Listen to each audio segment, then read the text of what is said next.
Assalamualaikum warahmatullahi wabarakatuh.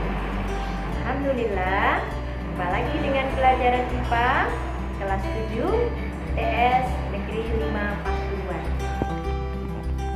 Anak-anak, terapkan protokol kesehatan 5M. Memakai masker, menjaga jarak, mencuci tangan, menjauhi kerumunan, dan membatasi mobilitas. Hari ini kita akan belajar pencemaran lingkungan. Pencemaran lingkungan adalah masuknya zat energi atau komponen lain ke dalam lingkungan hidup sebagai akibat aktivitas manusia dalam jumlah yang besar dan merugikan. Zat atau energi dikatakan polutan jika jumlahnya di atas ambang toleransi lingkungan, berada pada waktu dan tempat yang tidak tepat, bersifat toksik dan merugikan bagi makhluk hidup. Kita mulai satu persatu. Yang pertama, pencemaran air. Pencemaran air yaitu masuknya zat pencemar atau polutan ke dalam badan air sehingga menimbulkan perubahan sifat air yang menurunkan kualitas air secara fisik, biologis, kimia, atau radioaktif.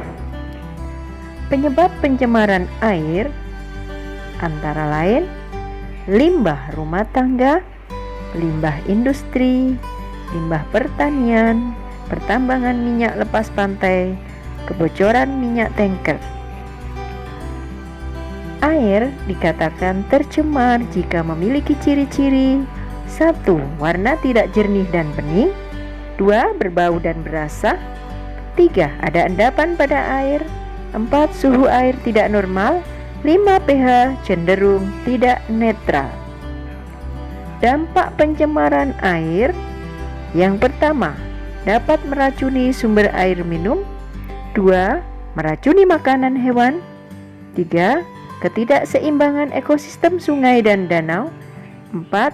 Pengrusakan hutan akibat hujan asam. Upaya penanggulangan pencemaran air adalah limbah-limbah industri sebelum dibuang harus dinetralkan terlebih dahulu.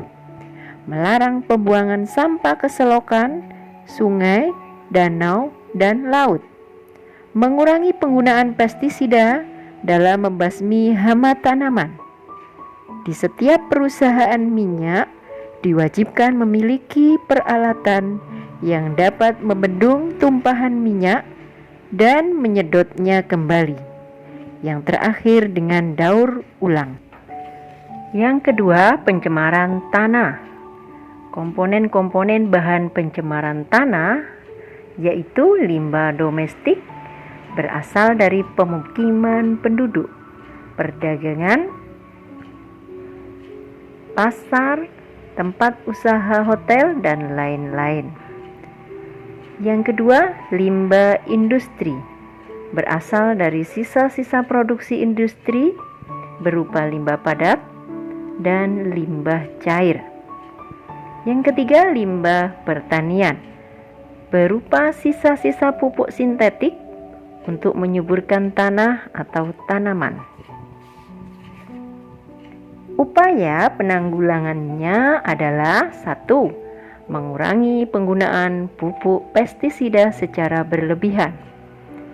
Yang kedua, membuang sampah pada tempatnya. Yang ketiga, memisahkan sampah organik dan anorganik. Sampah anorganik tidak dibuang di tanah. Keempat, melakukan penyuluhan terhadap bahayanya pencemaran tanah. 5. Melakukan program 3R. Pencemaran yang ketiga adalah pencemaran udara.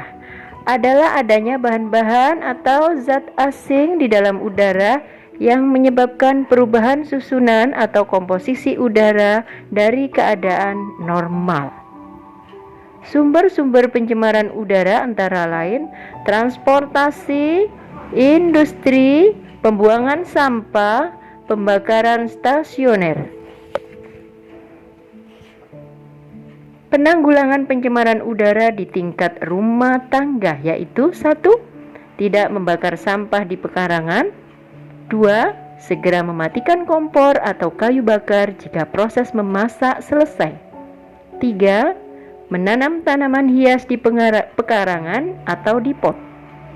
Sedangkan penanggulangan pencemaran udara tingkat wilayah yaitu 1. Ikut berpartisipasi dalam gerakan penghijauan. 2. Ikut memelihara atau tidak mengganggu taman kota dan pohon pelindung.